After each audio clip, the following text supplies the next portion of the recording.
যেখানে ছাত্ররা যুবকরা কিছু করা মানে জানবেন সেই দেশের পরিবর্তন আসন্ন। সেখানকার ছাত্র যখন রাস্তায় এভাবে নেমে গেছে এবং তারা যখন বুকে গুলি খাচ্ছে এবং তারপরে তারা পরোয়া করছে না, তখনই আমার আরও দৃঢ় বিশ্বাস দানা বাঁধতে আরম্ভ করে যে বাংলাদেশে কিন্তু ধীরে ধীরে পরিস্থিতি খারাপ হচ্ছে। এর আগে পশ্চিমের দেশ আমেরিকা তারাও বাংলাদেশের গণতন্ত্র নিয়ে অনেক প্রশ্ন তুলেছে। বাংলাদেশে কোনো ভোট হয় না, একটা পার্টি ভোট করে, ফলে সেখানকার অন্তর্বিরোধটা খুব স্পষ্ট। পশ্চিমবঙ্গে আমরা যাই হোক পঞ্চায়েত ভোট করতে পারি না, পৌরসভার ভোট করতে পারি না, ঠিকই আছে এক পক্ষ জিতবে, কিন্তু এখনও বিধানসভার লোকসভার ভোট হয়, ফলে এখনও গণতন্ত্রের অল্প স্বল্প চিহ্ন আছে বাংলায়। ওপার বাংলায় একতরফা ভোট, শুধুমাত্র শেখ হাসিনার আওয়ামী পার্টি, বাকি বিএনপি তারা ভোট বয়কট, ফলে অস্থিরতা বাংলাদেশে ছিলই। সেই অস্থিরতার জন্য আজকে যে বিস্ফোরণটা হলো, এটা কিন্তু আমাদের সকলের জন্য চিন্তার কারণ তো বটেই। কারণ পাকিস্তান সে আমাদের ক্ষতি চাইবে, পাকিস্তানের পিছনে চীন সে আমাদের ক্ষতি চাইবে। আজকে ভারতবর্ষের এক প্রান্ত লাদাখ, কাশ্মীর, পশ্চিম প্রান্ত, সেখানটায় সমস্যা, তার পাশাপাশি যদি পূর্ব প্রান্তের সমস্যা বাড়ে, তাহলে আমাদের পরিস্থিতি, ভারতবর্ষের আন্তরিক সুরক্ষার পরিস্থিতি জটিল হবে। পাশাপাশি বাংলাদেশের একটা অংশ আছে যারা সাম্প্রদায়িক রাজনীতিতে বিশ্বাস করে, সেই অংশটাকে যদি কাবু করা না যায়, অর্থাৎ সামরিক বাহিনী হোক বা যারা ক্ষমতা আসবে তারাই হোক, বাংলাদেশের যে সাম্প্রদায়িক শক্তি, সেই সাম্প্রদায়িক শক্তি কিন্তু যদি এই মুহূর্তে নিয়ন্ত্রণ করা না হয়, তাহলে বাংলাদেশ থেকে হিন্দুদের উপর একটা অত্যাচার হবে, হিন্দুরাও কিন্তু পলায়ন করতে বাধ্য হবে। আমার যেগুলো কতগুলো আশঙ্কার কথা বলছি, এখনও বিশ্বাস করি বাঙালিরা, সে এপার বাংলায় হোক ওপার বাংলায় হোক, আমরা একে অপরের প্রতি সহানুভূতি, সহনশীলতা, ভ্রাতৃত্ব, বন্ধুত্ব, আত্মীয়তার বন্ধনে আস্থা রাখি। বাংলাদেশের সঙ্গে আমাদের ভাষার মিল, সংস্কৃতির মিল, খাদ্যের মিল, চেহারার মিল, সভ্যতার মিল, সব কিছুর ঐক্য। সেই জায়গায় দাঁড়িয়ে যাতে কোনো রকমের টেনশন তৈরি না হয় বাংলাদেশে, সেখানে যেন কোনো সাম্প্রদায়িক বিভাজন না হয়, কোনো সাম্প্রদায়িক দাঙ্গা না হয়, সেটা কিন্তু দেখার দায়িত্ব সেখানকার সরকারের। অবাক হয়ে দেখছিলাম যে বঙ্গবন্ধু মুজিবুর রহমান এই বাংলাদেশ নামক দেশটাকে তৈরি করলো, তার ঘাড়ে উঠে তাকে অপমান করছে। অবাক লাগছে এগুলো, কীরকম ক্ষোভ তৈরি হয়েছে, তার বিস্ফোরণ কীভাবে ঘটছে দেখতে দেখতে নিজে খেই হারিয়ে ফেলছি। বহুদিন আগে যখন ইরাক দখল হয়েছিল, তখন দেখছিলাম ইরাকে সাদ্দাম হোসেনের মূর্তিকে ভাঙা হচ্ছে, সে ছিল সাদ্দাম হোসেন, কিন্তু শেখ বঙ্গবন্ধু মুজিবুর শেখ সব বন্ধু, সে বাংলার বন্ধু, এই বাংলাদেশের তো স্রষ্টা সে, তাকে যদি অপমান করা হয়, তাহলে বাংলাদেশের আজকের অবস্থা কতটা অগ্নিগর্ভ তা বুঝতে কোনো অসুবিধা হচ্ছে না। ফলে এটা নিয়ে যথেষ্ট চিন্তার কারণ আছে বলে আমি মনে করি। দেখুন, এখানটাই সব কিছু হচ্ছে রাজনীতি করার জন্য, সবটাই হচ্ছে রাজনীতি করার জন্য। বঙ্গভঙ্গ এভাবে হতে পারে না, এক। আর বঙ্গভঙ্গ হলে রাজ্যও ঠেকাতে পারে না। সীমানা পরিবর্তন হবে কি হবে না, সেটা কেন্দ্র ঠিক করে। কিন্তু ব্যাস, এর আগেও আমরা দেখেছি বঙ্গভঙ্গকে কেন্দ্র করে রাজনীতি হতে, ভোট হতে। যারা বঙ্গভঙ্গ করতে গেল, যাদের বিরুদ্ধে সরকার পুলিশ পাঠালো, সেই পুলিশকে যারা গুলি করে মেরে দিল, তারা আবার তৃণমূলের নেতাও হয়ে গেল। আবার সেই তৃণমূল বিধানসভায় বঙ্গভঙ্গের বিরুদ্ধে প্রস্তাব পাস করাচ্ছে, কেউ বঙ্গভঙ্গ করার কথা বলছে। বিতর্ক হোক না এটা নিয়ে।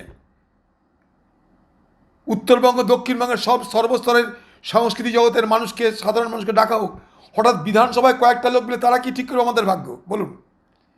পশ্চিমবঙ্গের কোটি কোটি মানুষের ভাগ্য বিধানসভায় বসে কয়েকটা রাজনৈতিক দলের নেতারা তারা ঠিক করবে না বাংলার মানুষ ঠিক করবে? আমরা চাই গোটা বাংলা জুড়ে সার্বিক উন্নয়ন চাই। উত্তরবঙ্গ নিশ্চয়ই পিছিয়ে আছে, সেই পিছিয়ে থাকার যন্ত্রণা থাকতে পারে, কিন্তু বাংলাটাকে ভাগ করে সেই যন্ত্রণা থেকে রেহাই পাওয়া যাবে না। পাশাপাশি দক্ষিণবঙ্গ, তারাই বা কী ভালো অবস্থা যে আমার জানা নাই। এদিকে তো বন্যা, রুজি নাই, শিল্প নাই, চাকরি নাই, তারাই বা কি সবুজ দ্বীপে বাস করছে আমার জানা নাই। এখানে স্বপ্ন দেখানো হয়, এখানে বিভাজনের রাজনীতি করা হয়। কখনো সাম্প্রদায়িক বিভাজন হবে ভোটের সময়, কখনো সিএ নিয়ে বিভাজন হবে, কখনো বঙ্গভঙ্গ নিয়ে বিভাজন হবে। বাংলা যেখানকার সেই তিমিরেই থাকবে। যে তিমিরে বাংলা ছিল, বাংলা সেই তিমিরেই থাকবে। চাকরি পাওয়া যাবে না, অত্যাচার থেকে মুক্তি পাওয়া যাবে না, লুটতরা চলবে, দুর্নীতি চলবে, রেশনের পয়সা খেয়ে মানুষকে বঞ্চিত করো, তার প্রক্রিয়া চলবে। সেখানটা আবার আজকাল ধর্ম নিয়ে অনেক কথা বলা হচ্ছে, কে কোন ধর্ম পালন করবে না করবে, কে ভাগ্যবান কে দুর্ভাগ্যবান তা নিয়েও বাতলা হচ্ছে।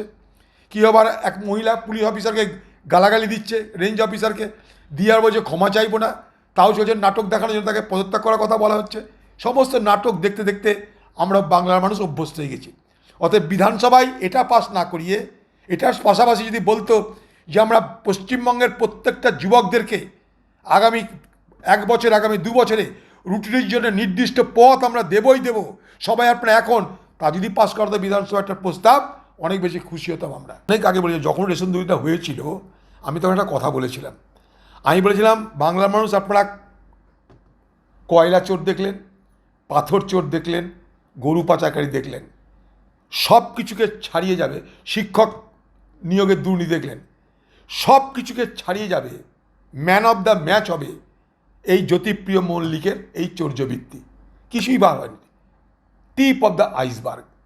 এ বাংলায় বছরের পর বছর ধরে এত হাজার হাজার কোটি টাকা রেশন, সেটাকে বসে বসে কাগজ এদিক থেকে ওদিক করে পড়ছি ঘুরিয়ে চুরি হয়েছে। আপনারা জানেন কোভিডের সময় মিড ডে মিলের চাল চুরি হয়েছে। ছাত্রছাত্রীরা, স্কুলের ছাত্রছাত্রীরা তারা খেতে পায়নি, তাদের ঘরে পৌঁছে দেওয়ার দায়িত্ব ছিল সরকারের শুকনো খাবার। পশ্চিমবঙ্গে কোন স্কুলের ছাত্রছাত্রীরা শুকনো খাবার পেয়েছে আমাকে বলুন তো। এটা টিপ অফ দ্য আইসবার্গ, বরফ শৈলের এটা মাথা। Jyotipriya Mallick man of the match হবে দুর্নীতিতে। আর এই দুর্নীতি দিদির অগোচরে ঘটেনি, দিদির জ্ঞাত অবস্থায়, সরকারে যারা মাথা তাদের জ্ঞাত অবস্থায় এই লুট হয়েছে। এটা পরিকল্পিত লুট হয়েছে। তার জন্য তৃণমূলের হাতে আছে এত পয়সা, হাজার হাজার কোটি টাকা খরচা করতে পারে ভোট খরিদ করার জন্যে, লুট করতে পারে, ম্যানেজ করতে পারে, যা খুশি তা করতে পারে এই পয়সার দৌলতে। আর সেই পয়সার যেগুলো সোর্স, উৎস, সেগুলো হচ্ছে এই সমস্ত চৌর্যবৃত্তি। আজকে বাংলায় আরেকটা ঘটনা ঘটছে দেখুন, আলু নিয়ে বাংলা এক ভয়ঙ্কর ঘটনা ঘটছে। আজকে দেখলাম উড়িষ্যা তারা আলুর জন্য চলে যাচ্ছে উত্তরপ্রদেশে, অথচ বাংলা আলুতে একটা উদ্বৃত্ত রাজ্য। ভারতবর্ষে উত্তরপ্রদেশের পর সবথেকে বেশি আলু উৎপাদন হয় কোথায়? পশ্চিমবঙ্গে।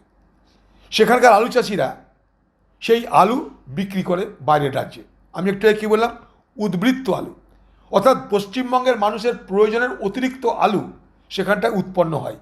সেটা যদি বাইরে বিক্রি হয় তাতে লাভ কাদের? যে সমস্ত আলু চাষি আলু বেচে তাদের লাভ, যারা আলুর কারবার করে তাদের লাভ, এবং সর্বোপরি পশ্চিমবঙ্গের অর্থনীতির লাভ। সেখানটাই বাজার নিয়ন্ত্রণ করার অন্য বুদ্ধি ব্যবহার না করে পশ্চিমবঙ্গ সরকার কী করলো? আলুর কারবার বন্ধ করে দিল, যাবে না।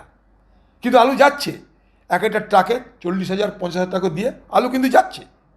খোঁজ নিন আপনারা, আলু যাচ্ছে, কিন্তু সেখানে এক একটা ট্রাকে 40-50,000 টাকা ঘুষ দিতে হচ্ছে।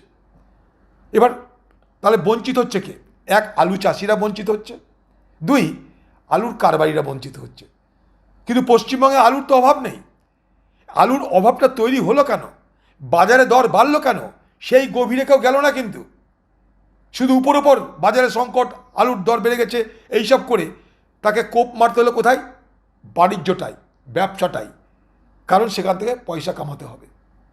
আজকে উড়িষ্যা পাশের রাজ্য আমাদের, সেখানকার মানুষ আলু পাচ্ছে না, তাকে উত্তরপ্রদেশ যেতে হচ্ছে। কার লাভ হলো বলুন? এবার সেখানকার আলু কে খাবে, কে কিনবে?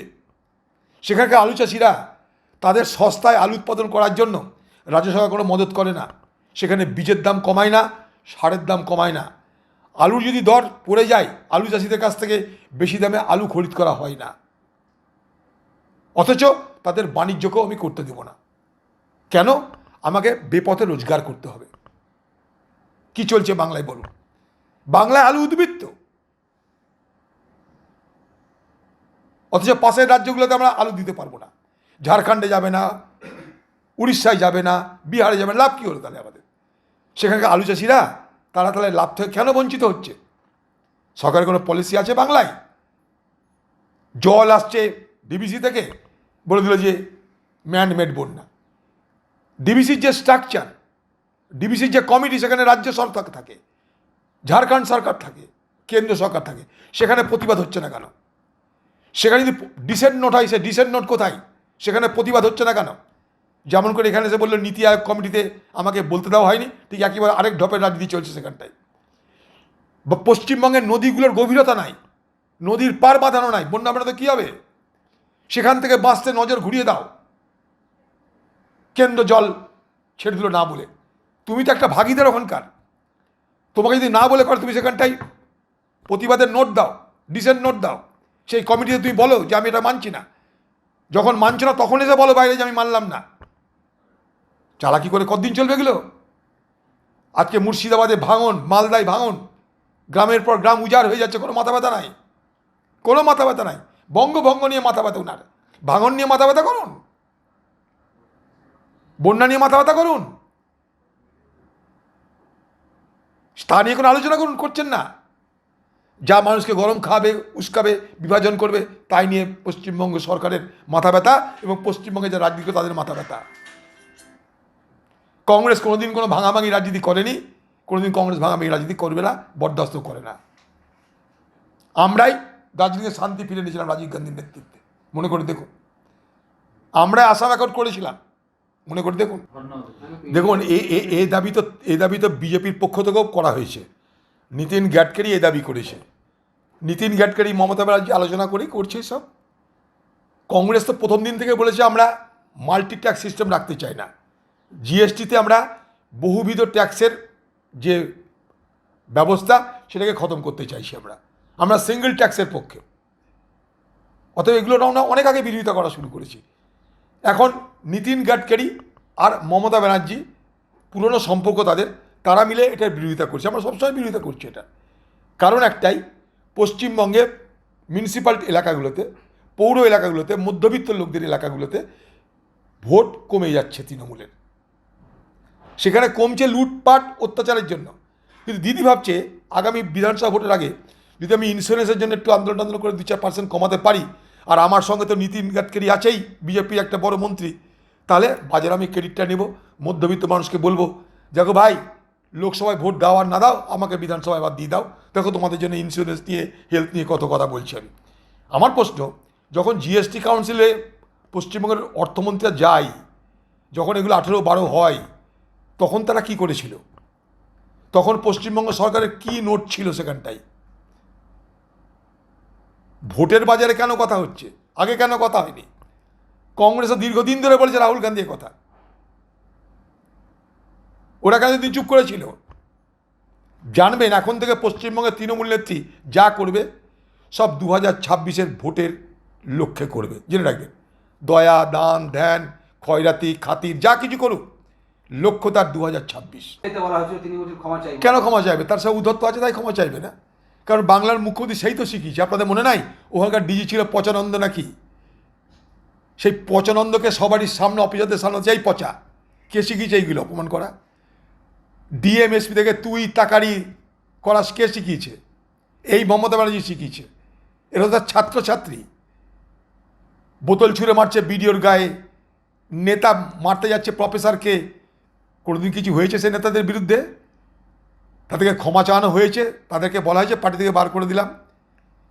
এও পার্টির সম্পদ, এ দুদিনের জন্য এদিক ওদিক হবে, আবার ঠিক হয়ে যাবে। এ তো পার্টির সম্পদ, ওখান থেকে হলদিয়া থেকে অনেক কিছু তাকে রোজগার টোজগার করে দিতে হয়। দিদি ছাড়তে পারে ঘরের লোককে? অপমান করা তো দিদির রাজনীতি শিক্ষা। ঘটনাচক্রে একটা রেঞ্জ অফিসার হয়েছে এক, তার সঙ্গে মিডিয়া, শুধুমাত্র আপনাদের দৌলতে। আন্দোলনের দৌলতে নয়, আপনাদের দৌলতে, মিডিয়ার সৌজন্যে যখন বাংলার মানুষ দেখে ফেলল, তখন মুখ রক্ষার জন্য, এটা হচ্ছে ফেস সেভিং ডিভাইস, মুখ রক্ষার একটা বুদ্ধি, মুখ রক্ষার জন্য মানুষকে আরেকবার ধোঁকা দেওয়ার জন্য ক্ষমা চাওয়ানোর নাটক করা হচ্ছে। She is absolutely a thespian. She is absolutely thespian, nothing else.